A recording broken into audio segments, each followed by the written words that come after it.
In my last life, during the 7th year of dating my boyfriend, I died in a sudden flood. My soul lingered, always by his side.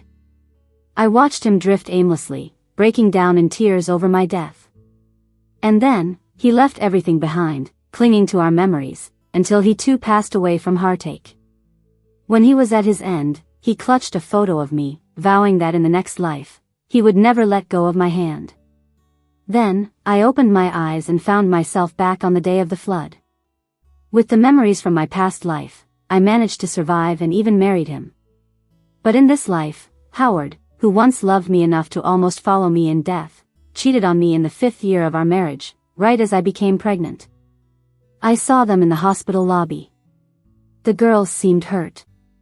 Howard was carrying her, rushing in from outside, brushing past people. In his panic, he didn't notice anyone, not even me. As he passed, he accidentally bumped into me, and I lost my balance, falling to the ground. My pregnancy test paper was stepped on by him. The nurse helped me up and picked up the paper, muttering under her breath, "Your girlfriend sure is precious, but so are other people's wives and babies. Together for 7 years, married for 5. I'd recognize that back anytime. The girl was someone I hadn't seen before. Maybe a colleague, a friend, or just a stranger he happened to help. At least at that moment, I believed he loved me, he would never betray me. But, call it fate, I followed them quietly to orthopedics. There they were again, going into an exam room. The door wasn't fully shut, and I stood at the entrance, peeking through the gap. The girl had an injured ankle and was sobbing inconsolably, sitting there. Her necklace, tear-shaped and shiny, quite pretty, was peeking out. Howard sat beside her, gently holding her hand, comforting her over and over, "It's just a sprain, it doesn't hurt." Despite his reassurances, the girl was scared, so Howard embraced her. The doctor, smiling, couldn't help but tease, "Your little girlfriend sure is delicate." Howard laughed, wiping her tears, softly comforting her. "Oh, she can be quite the crybaby, dropping tears every day." She pouted, playfully punching him a few times. "Howard, if you find me annoying or a crybaby, just leave me alone." Howard shook his head, smiling, indulgently, "I love you even if you're a crybaby." He cheered her up, getting even the doctor to laugh along. They looked just like a pair of love-struck teenagers. Only I, like a thief peering into others' happiness, stood there bewildered. I'd never thought Howard would betray me. We met at a low point, both orphans abandoned by our birth parents. The first time we met was freshman year of high school. He was teased about being an orphan, clenching his fists but too timid to fight back, much like how I used to be, so I stepped in and taught the bullies a lesson. Back then, I was the class crazy according to classmates, a lost cause according to teachers. If anyone dared bully me, I'd beat them up. I told Howard, "So what if we're orphans? The orphanage head is like our parent, and the other kids there are our siblings. We should never feel ashamed.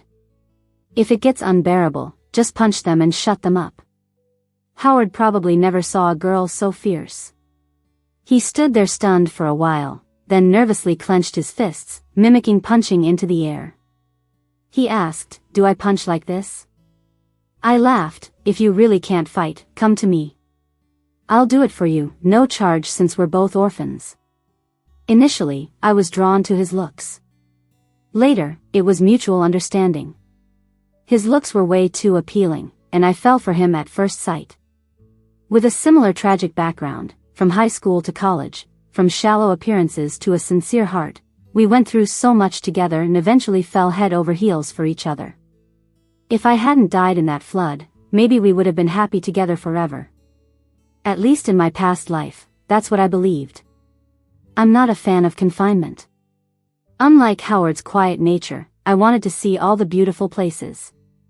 That's why my biggest motivation to earn money was to travel all over the world and free my soul. But on one of those trips, I met the flood that would claim my life. It all happened so suddenly.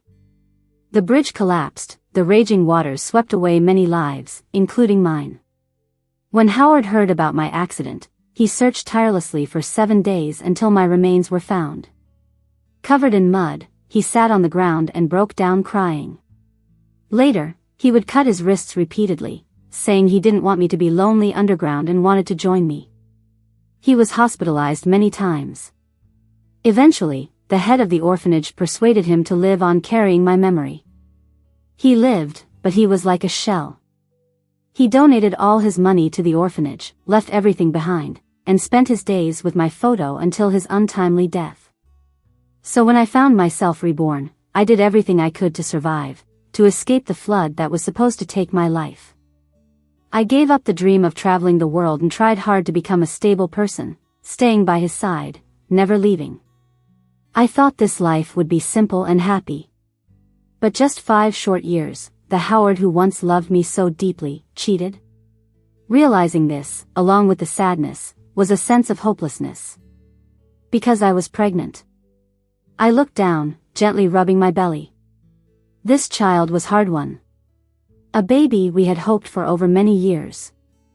At first, with the morning sickness, I thought it was my health acting up and didn't want to get our hopes up for nothing. So, I didn't tell him right away. I came to the hospital alone with anxious anticipation, got my blood drawn, then went to see the doctor. The doctor glanced at my chart and smiled. "Congratulations, you're going to be a mom." At that moment, I was truly overjoyed. So thrilled I almost blurted the good news to Howard right there. But I held back. Because today is our 5th wedding anniversary. Howard said he had a gift for me, something I'd love. I had a pretty good idea of what it was. A crystal necklace I'd been yearning for, but the seller never showed any intention to let go of it. Last month, Howard had taken a trip overseas specially. Later, the seller messaged me, hinting that my mister really loves me and was willing to part with it, wishing me happiness. And now, that necklace was around someone else's neck. It's not just about the necklace. These days, even Howard isn't mine anymore. After coming home, I sat on the couch from day to night. The steak on the table got cold, but the person who should have come back never did. Until 11:52 p.m. Howard texted me, saying he had a last-minute work trip and was already overseas.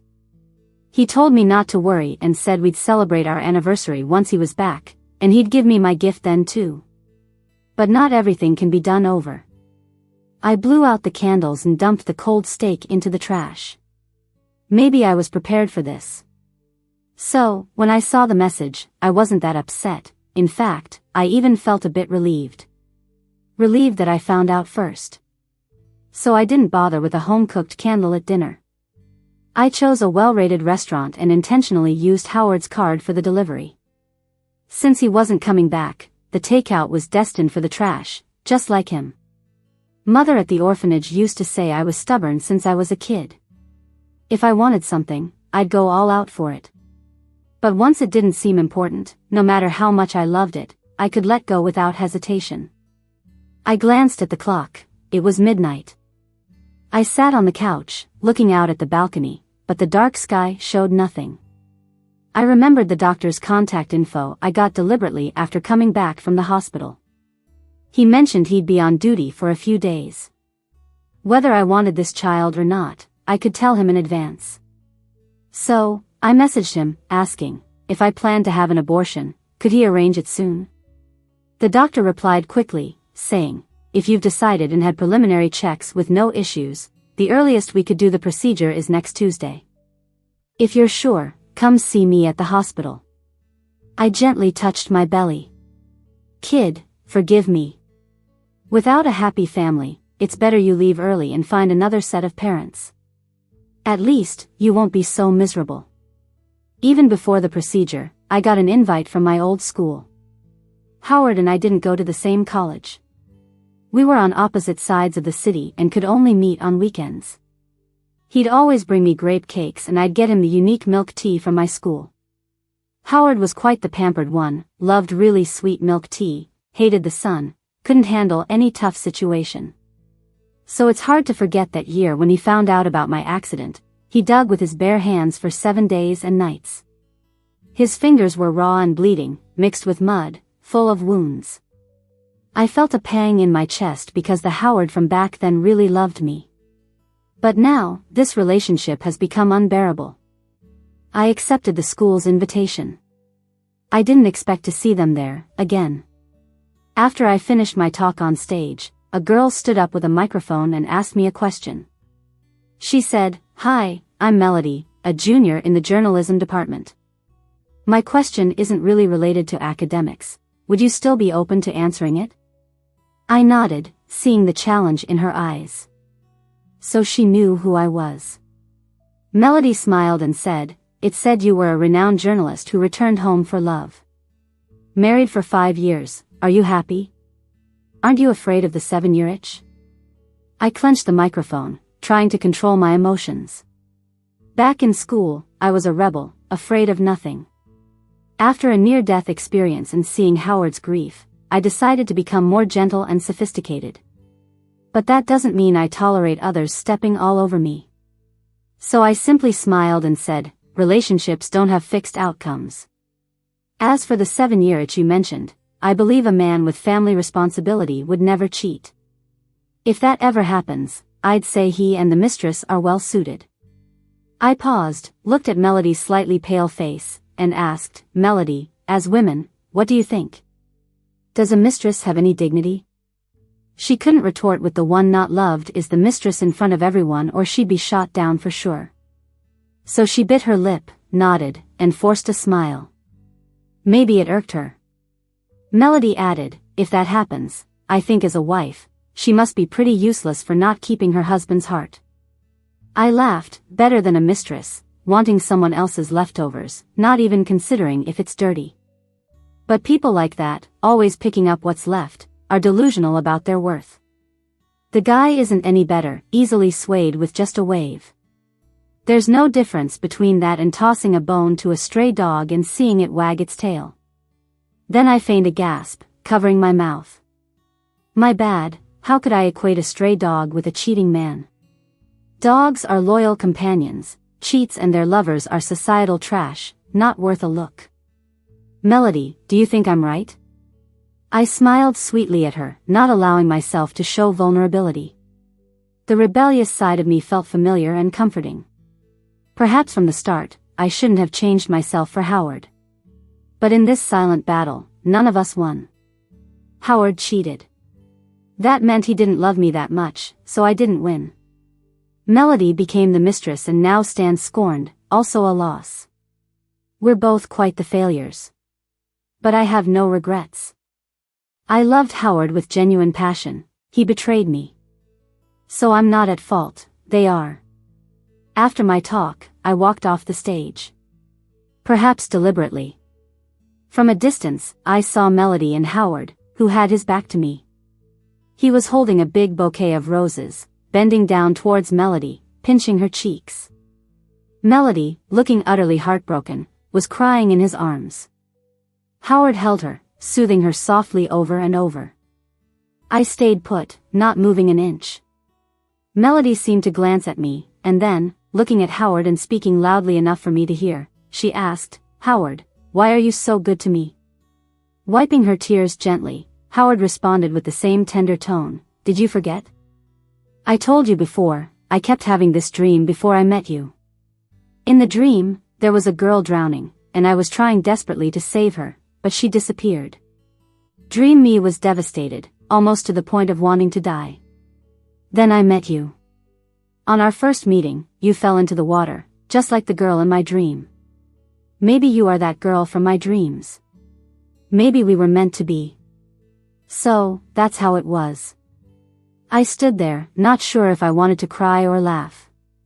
With memories of a past life, I knew it wasn't just a dream but something painfully real from the past.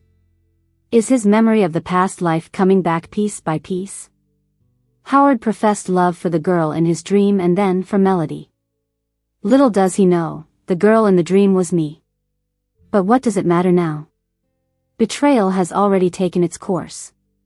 A sudden pain shot through my abdomen. I couldn't help but bend over, clutching my stomach, in unbearable agony. Melody, however, smiled, and standing on tiptoes, hugged Howard, then gave me a challenging look. She asked Howard, so, who's more important? Me or Wendy? Howard didn't get a chance to answer. Suddenly, I felt a warm liquid flow down my leg. Gasps filled the air, some concerned voices among them, as some turned to look, eyes filled with panic. Wendy.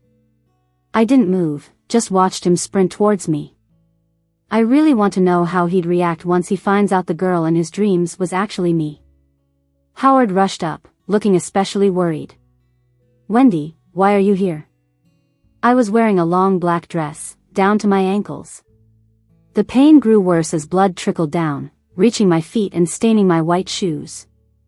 The scene startled the passing students, leading to more gasps. But Howard, only turning because of the commotion, finally noticed me. He didn't see the blood. His eyes darted repeatedly between Melody and me, visibly flustered. Wendy, it's a misunderstanding.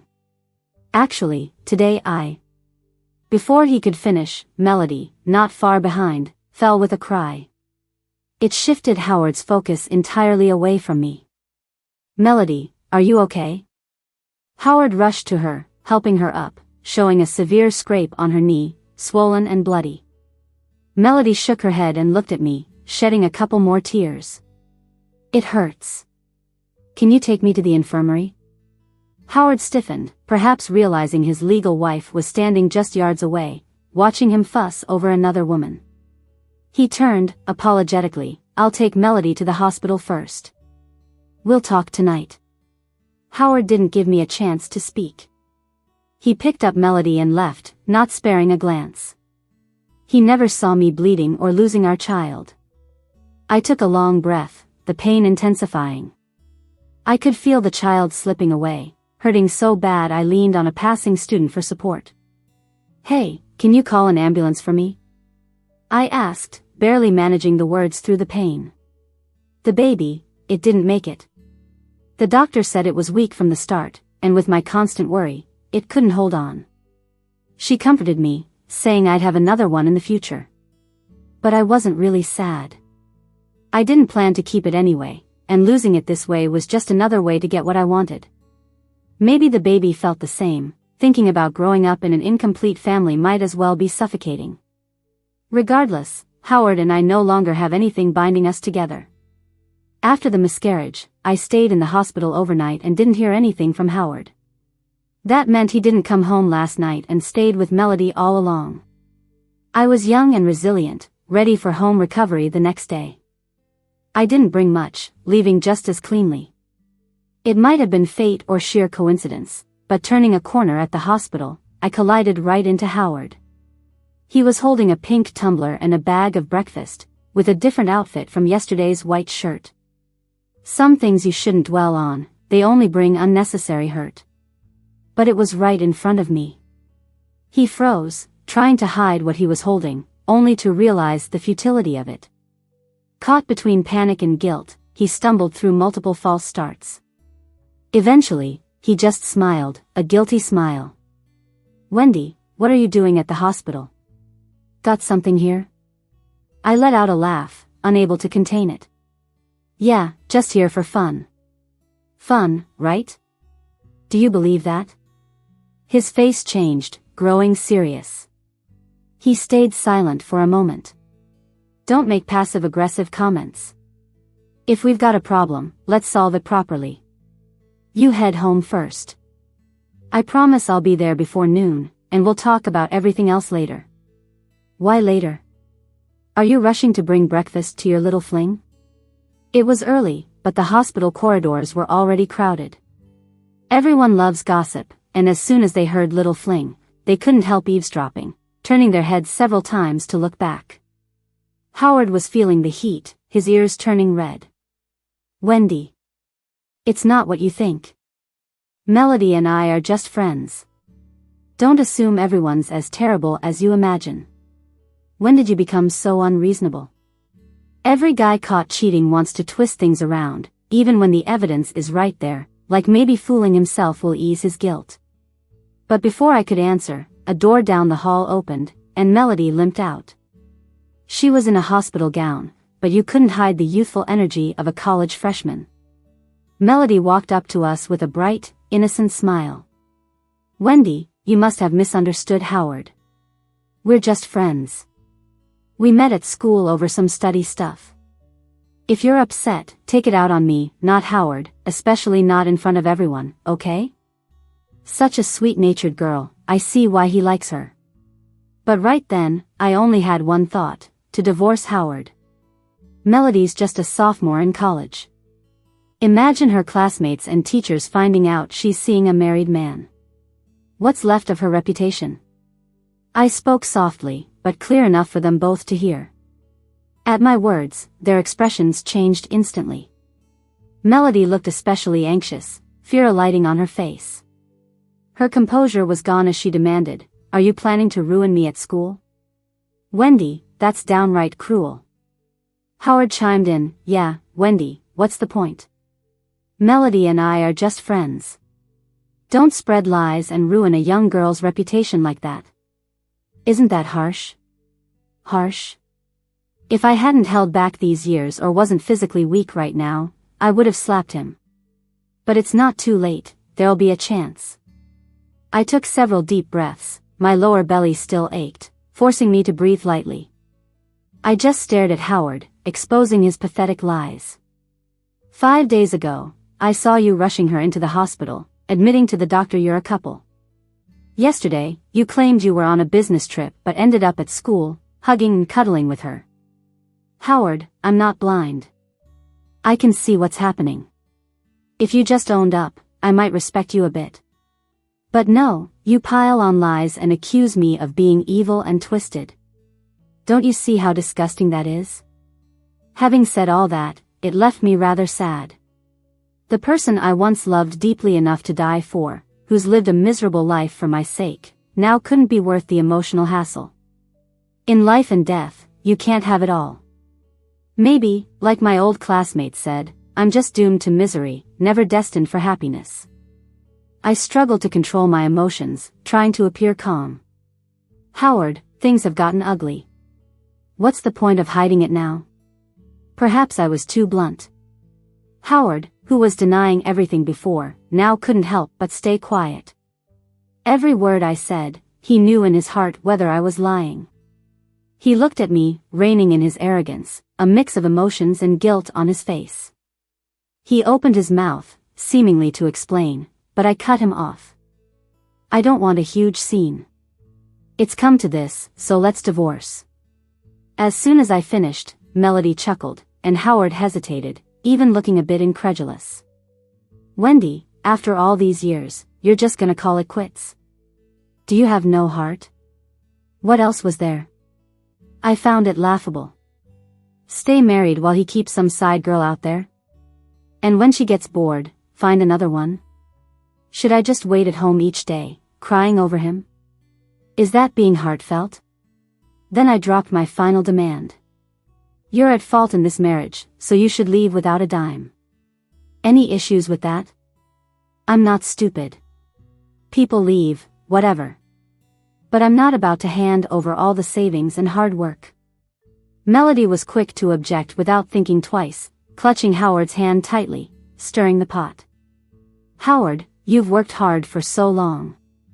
Why give away everything? What's gonna happen to us? I laughed. Isn't it because he's good at making money? Accompany him from scratch, then. Or did you just want to ride on his coattails, unwilling to work hard with him?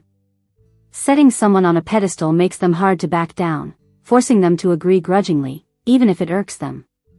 Just like now, Melody clenched her teeth and sneered. I love Howard, not his money.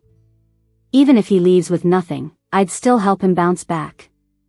I just feel sorry for him, wasting his time marrying someone as money-minded as you. Better to be called greedy than to be a mistress, I quietly retorted, pulling out my phone to show the video I recorded yesterday. Before heading to the hospital, I got this video from a bystanding student. It was thorough, capturing everything. I played the video, showing it to both of them. I got 2 requests, divorce Howard, and he leaves with nothing. If those aren't met, I can't guarantee where this video might end up.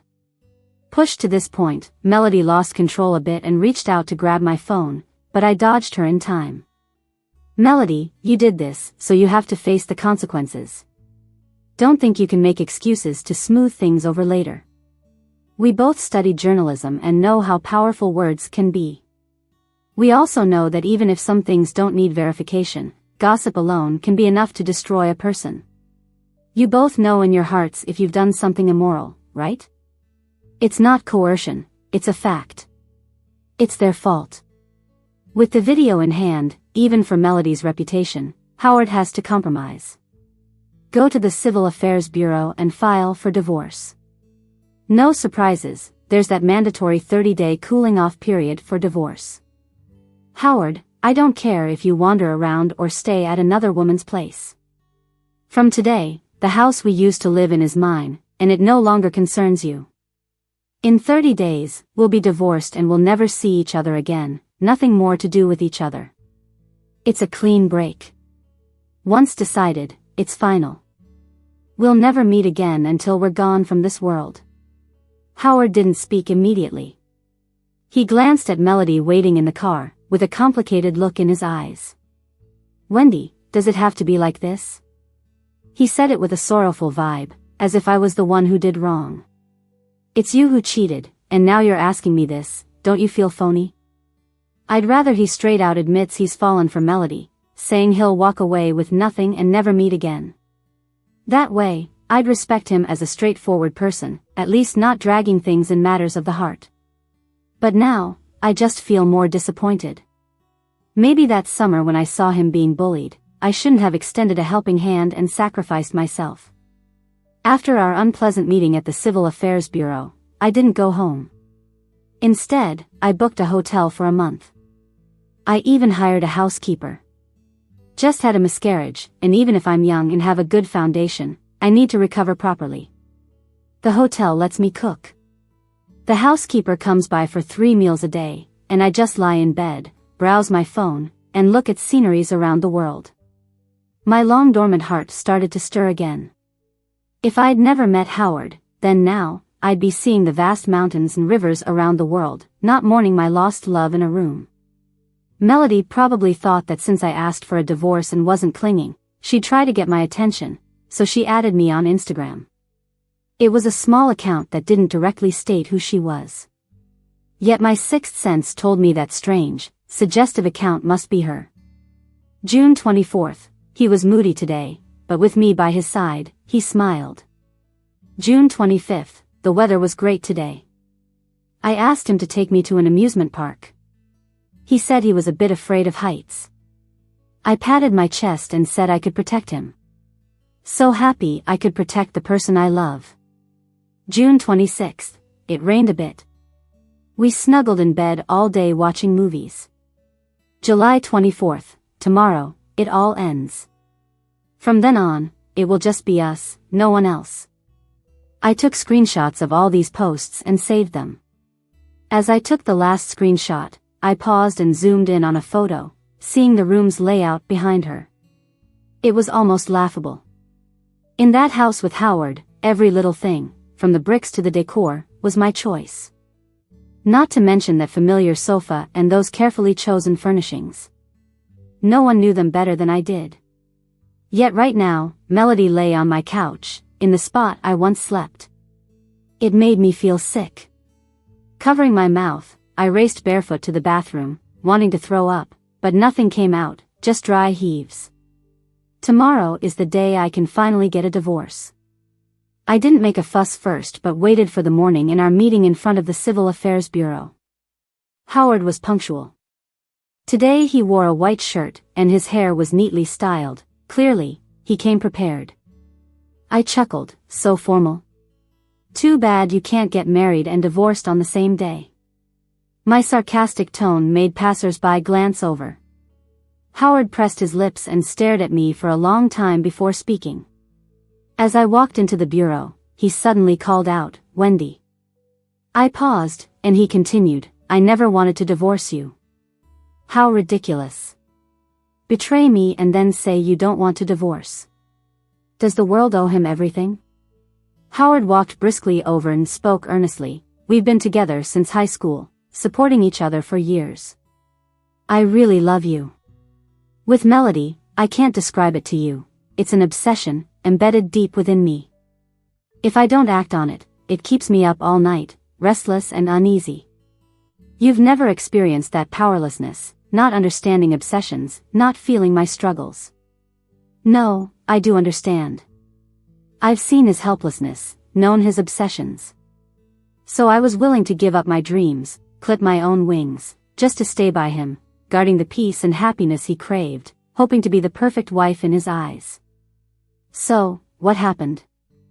I couldn't help but close my eyes. Maybe there was still a bit of malice rooted inside me. Howard talks about the past life more and more now. It's getting clearer.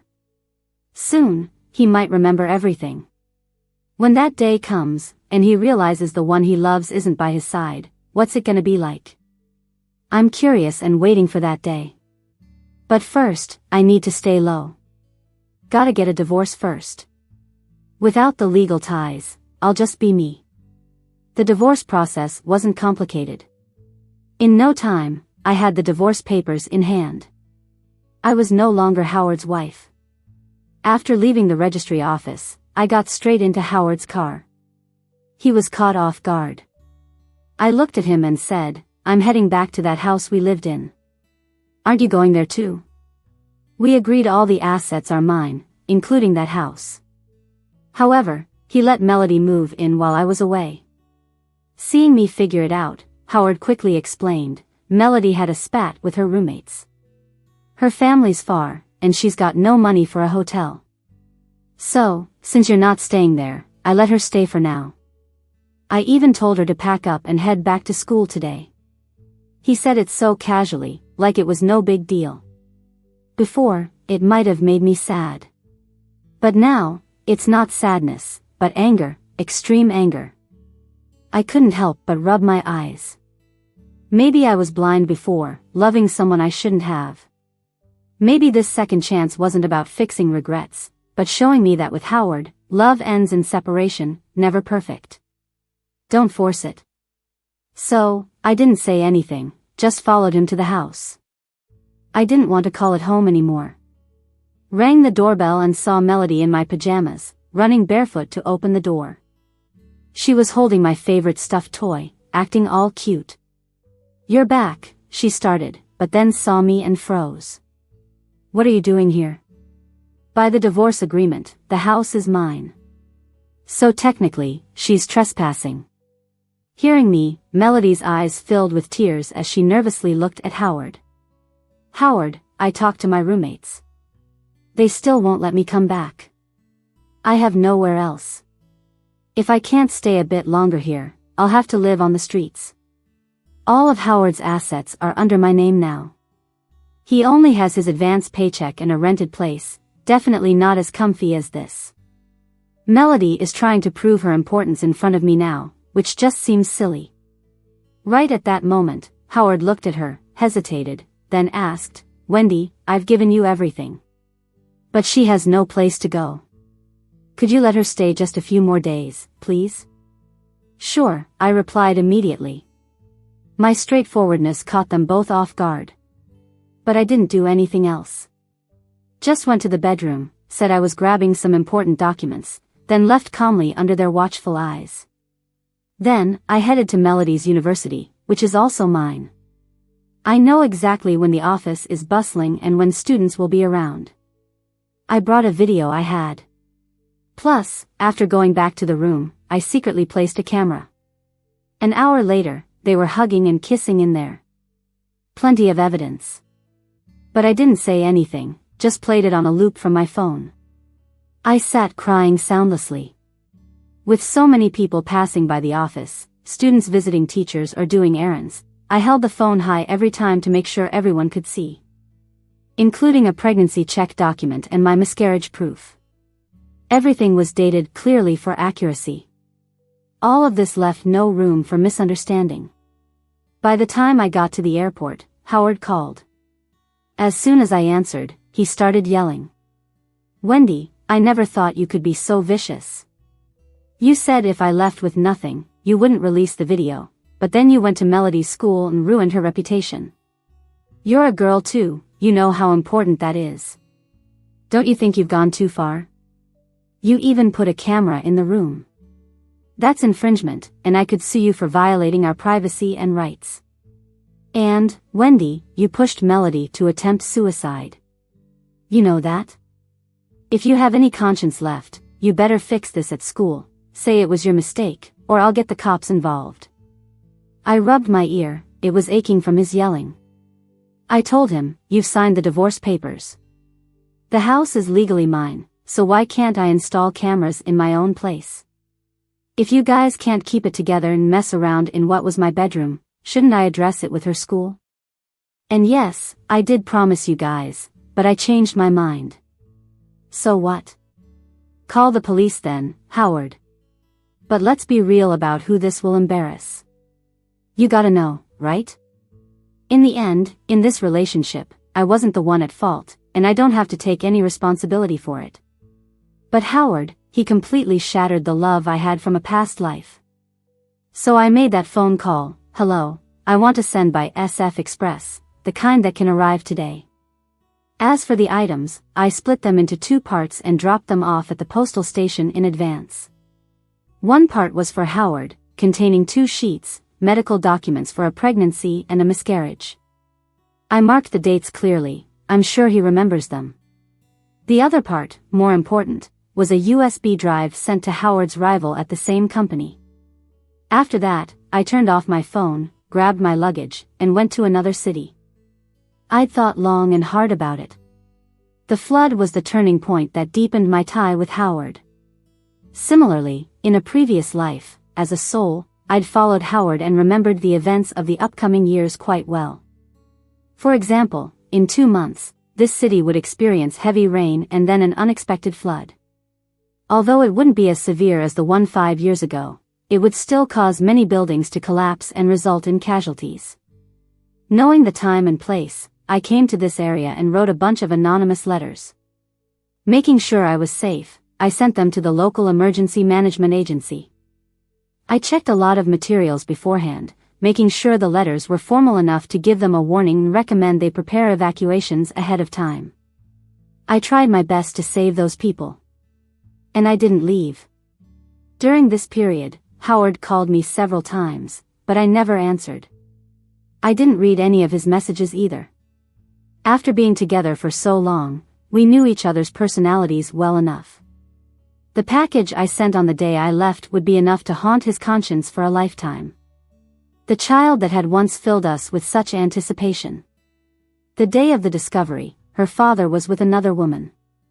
And on the day I left, her father abandoned both her mother and her to be with someone else. Guilt, his conscience must be heavy. He called me, repeatedly saying I'm sorry in the messages. It was all about making himself feel better. Why should I give him that opportunity?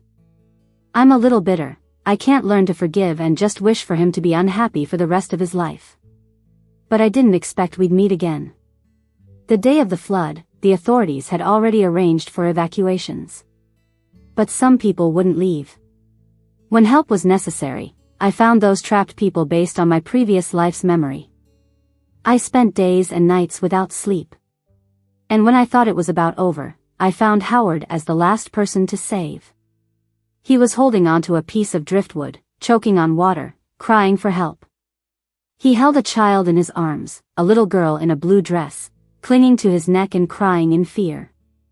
I wanted to ignore him because I was bitter, yet I couldn't pretend not to see the child.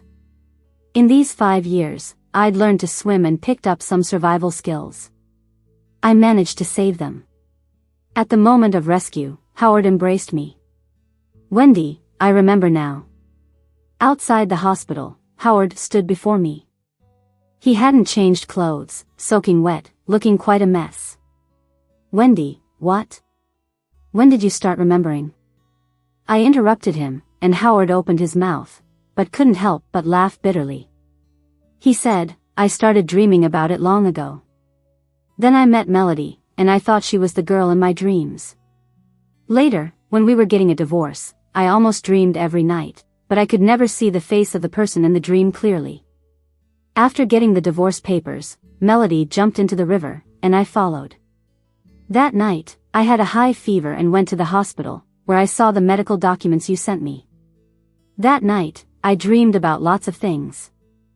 I couldn't see the face clearly, but I knew the girl in the dream wasn't Melody. Later, some memories began to resurface. Knowing that this city would flood, I didn't know if it was real or just a dream, so I came to find out. I didn't expect to actually encounter the flood. As I was swept into it, I saw a little girl in a blue dress, much like the girl from my dream. In that instant, I closed my eyes, and your image appeared before me. He paused, suddenly laughed, as if mocking himself. Then, everything flashed before my eyes, like my whole life replayed. But this life, I thought I had gotten, in the end, I still lost it. Howard, by the end, was in tears, eyes full of both anger and sadness, reaching out to touch me. But I avoided his touch. Howard, I also thought this life was heaven's second chance for you and me. But I didn't expect that maybe it was heaven showing us that separation by death is our destined ending. With death, we remain that beautiful memory in each other's minds. But now we both live, that once sacred feeling has now turned so vile because of you. Howard, regret doesn't reset everything. There's no future for us. When he acted as Melody's boyfriend. When I was pregnant, he made excuses to be with Melody. When I miscarried, he was still with Melody.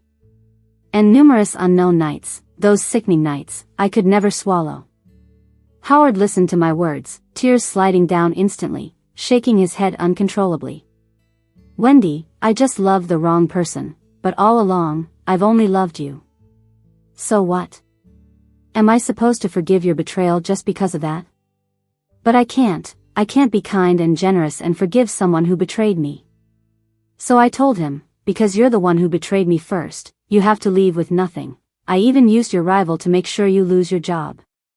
Your hard work over the years gone, with nothing left. It's my punishment for you. All the pain and regret you feel now, every night in your dreams, you'll think of them over and over. Howard, I won't forgive you, and that child who came into this world and then left won't forgive you either. From here on, may you live in pain and regret your entire life. I plan to go on to achieve my dreams. Travel the world, see it all. My savings have plenty to support me to chase these dreams, without being stuck in the pain. Now and then, I heard the news from afar. Howard and Melody eventually broke up. I caused a scene at school, and coupled with her already tense relationship with her roommates blew it up so the whole school knew, even making city headlines. With so much gossip, Melody was advised to leave the school and go back home. That girl, who spent those endless nights studying just to leave the mountains and change her fate, found herself back at the beginning. As for Howard, he'd already offended many in the business world. They took advantage of his situation, making it almost impossible for him to rebuild. Later, I vaguely heard about him again. They said he was attacked and had needles stabbed all over his body, scaring passers-by. Rushed to the hospital too late, now a complete invalid, a broken man.